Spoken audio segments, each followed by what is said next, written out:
A strong 6.6 magnitude earthquake struck Friday between the Turkish coast and the Greek islands of Samos, collapsing several buildings in Turkey's western Izmir province. The number of confirmed COVID-19 cases worldwide surpassed 45.4 million, while the death toll exceeded 1.18 million. More than 2,000 ex-guerrillas from the former Revolutionary Armed Forces of Colombia People's Army, FARC-EP, will arrive this Sunday into the capital to demand an end to the violence.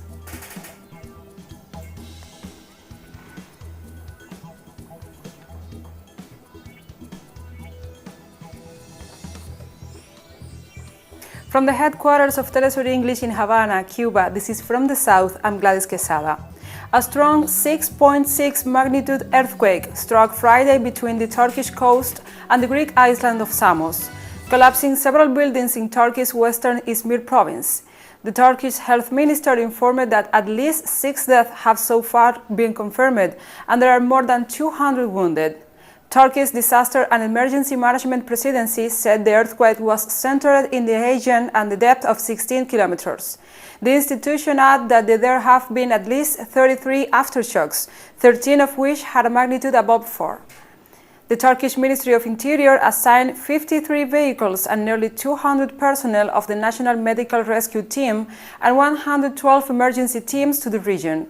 According to the Ministry of Transportation and Infrastructure, there are power cuts in more than 100 areas in the provinces of Izmir, Muğla, and Vijin.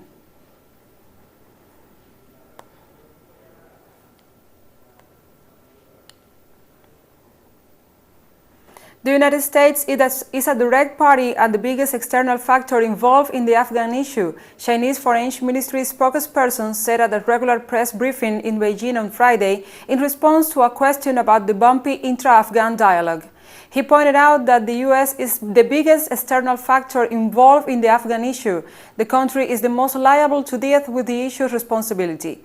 For following the peace agreement reached between the U.S. and the Afghan Taliban in late February, the first round of intra-Afghan dialogue was launched on September the 12th, all of which have raised the international community's expectations for the peace and reconciliation process inside Afghanistan.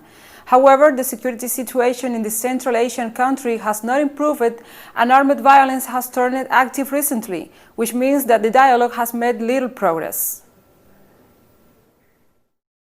As a direct party and the biggest external factor involved in the Afghan issue, the United States is the most liable to make a responsible statement to the international community on the current situation in Afghanistan. We have noticed that some comments suggest that the recent U.S. policy on Afghanistan may serve the domestic political agenda out of selfish interests. The U.S. side should handle the issue in a responsible way and play a constructive role in promoting peace and reconciliation in Afghanistan. Thousands of protesters across Bangladesh vented their fury at Emmanuel Macron on Friday. Some burned an effigy of the French president. Muslim worshippers came out of Friday prayers in mosques across the Bangladeshi capital and chanted, "We are all soldiers of the Prophet Muhammad." Protesters also called for a boycott on French goods. According to the police authorities, 12,000 people took part in the Dhaka rally, but independent observers and organizers said there were many more. Authorities said another 4,000 people took part in the protests in the port city of Chittagong. Smaller rallies were held in other towns across the Muslim-majority nation. Doesn't matter whether it is France, America, Russia, or any other bigger power in the world. We won't tolerate anybody making fun of our beloved Prophet. They lit fire in the hearts of 2 billion Muslims by making fun of the great Prophet Muhammad, peace be upon him. Macron's comments have already prompted denunciations from several Muslim countries. Turkish President Recep Tayyip Erdogan's office vowed to take legal and diplomatic action over the cartoon, while local media said Ankara had summoned a senior diplomat from the French embassy. Iran's supreme leader Ayatollah Ali Khamenei called Macron's defense of the publications a stupid act and an insult to those who voted for him. In Lebanon, Islamists rallied outside the French embassy in the capital Beirut to protest against French President Emmanuel Macron. In Pakistan, security forces fired tear gas at demonstrators in Islamabad as they protested against the French president.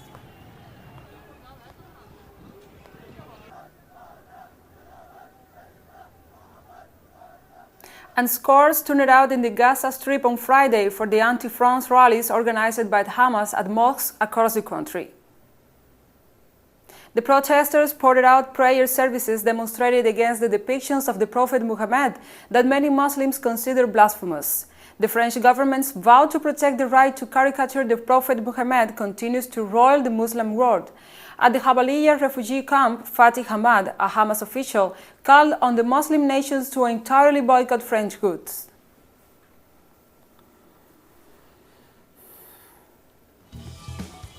And we'll be right back after this very short break, so don't go away.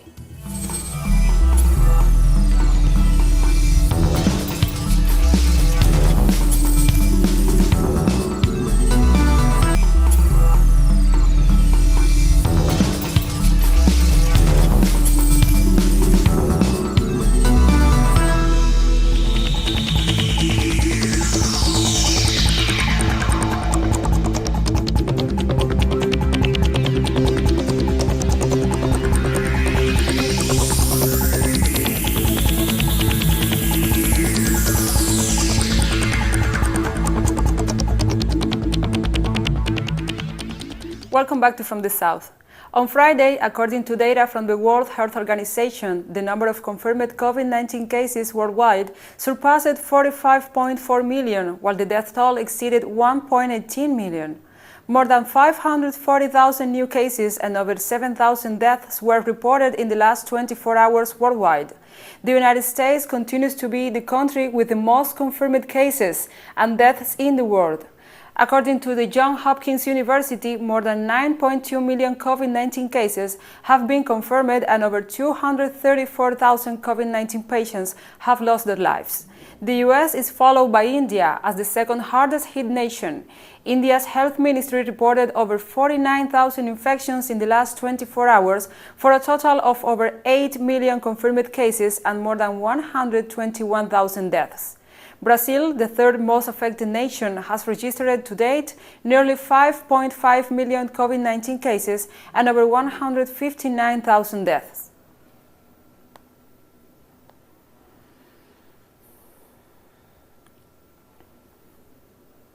Around 200 protesters marched in Paris against the new national lockdown. The French government implemented the lockdown in the hope of breaking the second wave of the coronavirus epidemic in the country. Started Friday, France, with a death toll of more than 36,000, will prevent people from leaving their homes without authorization. Bars and restaurants also will remain closed until at least December, and travel between regions will be limited.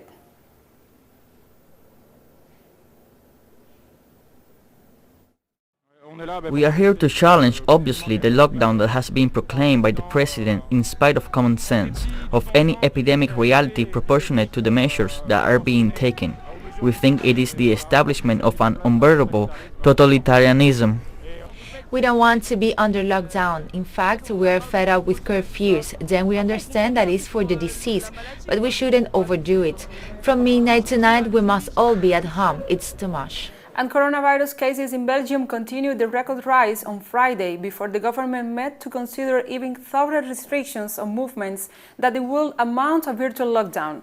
After surpassing the spring record on Thursday, the number of patients in Belgian hospitals broke the 6,000 mark and stood at 6,187, a rise of 263 in a day.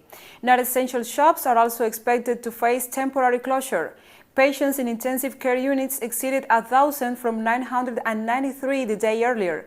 The virologists said that unless tougher measures have a quick impact, the saturation point of 2,000 patients will be reached on November the 6th.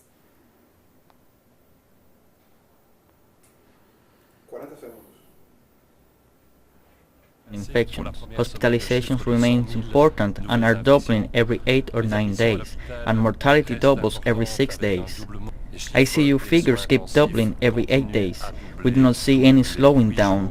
This leads me to repeat what we are saying at every new conference. If the trends continue like this, if there is no modification of our behaviors because of the measures implemented these last days or weeks, we would reach the level of 2,000 patients in ICU within 7 days. 2,000 is the maximum number of ICU beds available in Belgium. On Friday, Tokyo 2020 organizers offered refunds to Japanese ticket holders who cannot attend the postponed games, promising that people will also get their money back if virus restrictions mean fewer spectators. The announcement came after International Olympic Committee President Thomas Bach warned that full stadiums may not be possible at the Games. The 2020 Olympic Games are scheduled to start a year late in July 2021. The Tokyo Organizing Committee said domestic fans who bought tickets can apply for a refund from November the 10th to the 13th, or December 1st to the 21st for the Paralympics. The committee added that those who bought tickets elsewhere in the world will have to seek refunds from their retailer.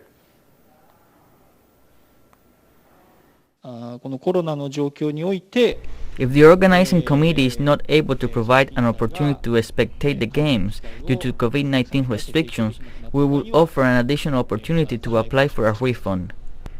We are not examining any cancellation of the games or zero spectator situation. Having said that, we will offer a refund if we are not able to provide an opportunity for ticket holders to spectate the games.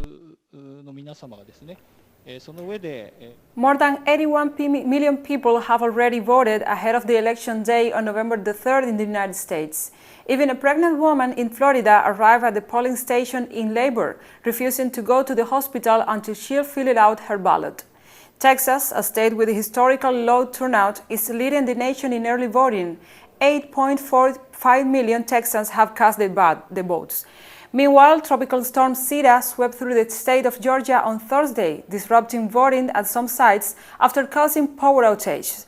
Civil rights groups are asking Republican Governor Brian Kemp to extend voting hours in the battleground state.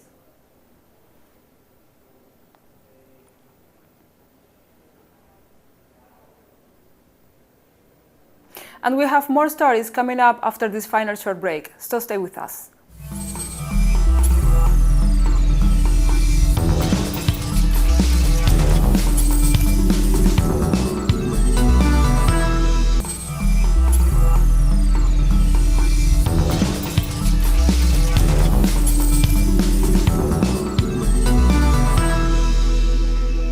Welcome back to From the South. More than 2,000 ex-guerrillas from the former Revolutionary Armed Forces of Colombia People's Army, FARC-EP, will arrive this Sunday in the capital to demand an end to the violence. The march began on October 21st in Meseras to call on the government of President Iván Duque to stop the murders of social leaders, former guerrillas, indigenous people, farmers, and members of other sectors who are victims of the increased violence registered in the country. Various social organizations and human rights defenders accompany this pilgrimage from Life and Peace, promoted by the signatories of the agreement with the Colombian government in April 2016 in Havana.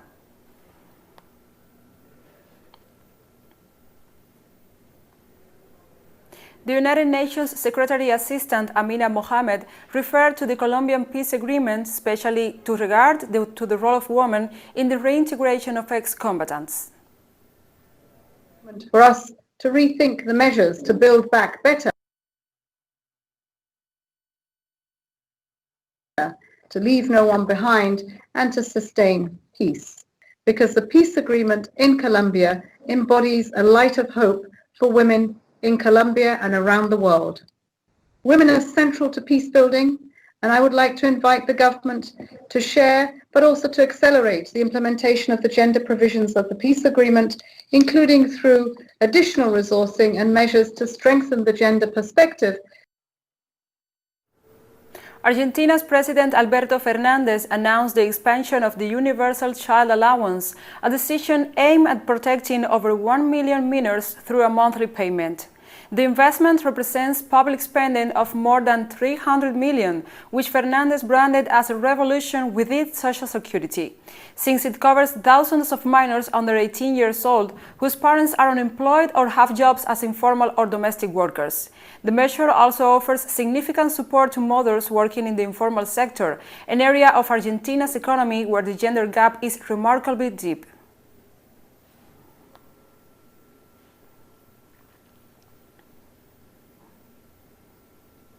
Mexico's President Andrés Manuel López Obrador announced an agreement reached with the United Nations, guaranteeing the purchase and supply of medicines and eliminating the control of monopolies in such activity.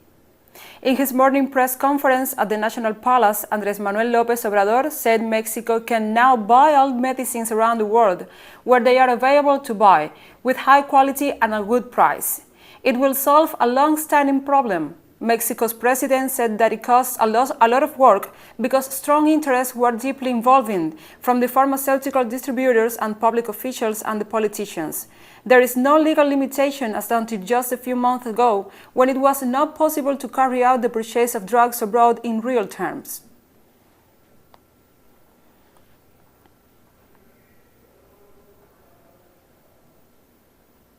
Following Costa Rica's designations as the pro-tempore president of ECLAC during the 38th session of the body, the country has its mission joined forces to overcome the regional crisis caused by COVID-19.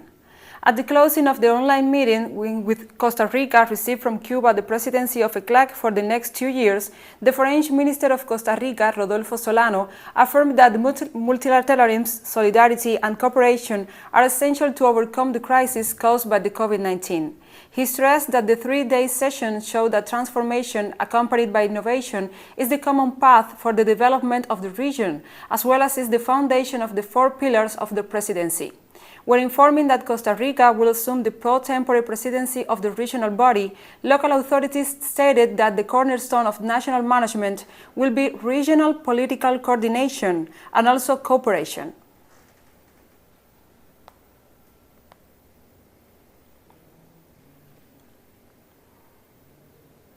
After a prolonged pause by the COVID-19, the first collegiate court of the Dominican National District resumes hearing against 6 defendants in the Odebrecht case.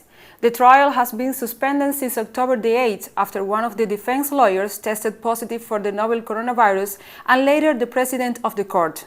To comply with the isolation measures, the judge modified the calendar administratively and the new hearing. Before the hearings were suspended, the discussions were focused on the final files issued in favor of 8 former officials committed in the first stage of the investigation. The Odebrecht case has been followed in the country since 2017, and the defendants are being tried for receiving bribes from the Brazilian construction company for awarding state works worth at $92 million.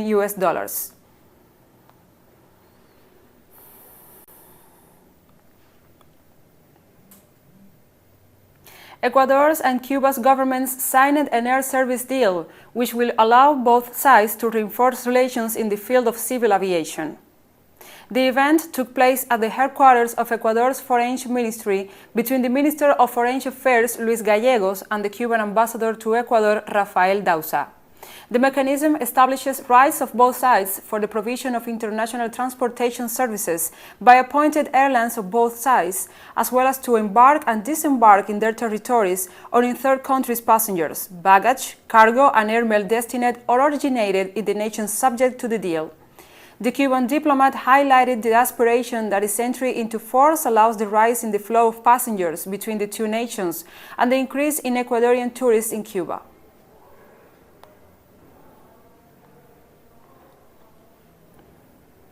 Panama's Ministry of Culture reported about the staggered reopening of 14 museums temporarily closed since the end of March due to the COVID-19 pandemic. As explained by the National Museum Coordinator, during those 7 months of closure, the staff remained active and worked on preparing the facilities to receive visitors, based on the biosecurity protocols established by the health authorities. The maximum capacity allowed inside the museums is subject to the spaces of each one of them and will be indicated by room, so the institutions are working on digital tools so that the national public and tourists can make their reservations online through the official website. The coordinator also announced that the reopening of the Museum of History of Panama is scheduled for November 12, while the entry to the 14 facilities of its type in the country will be free until December.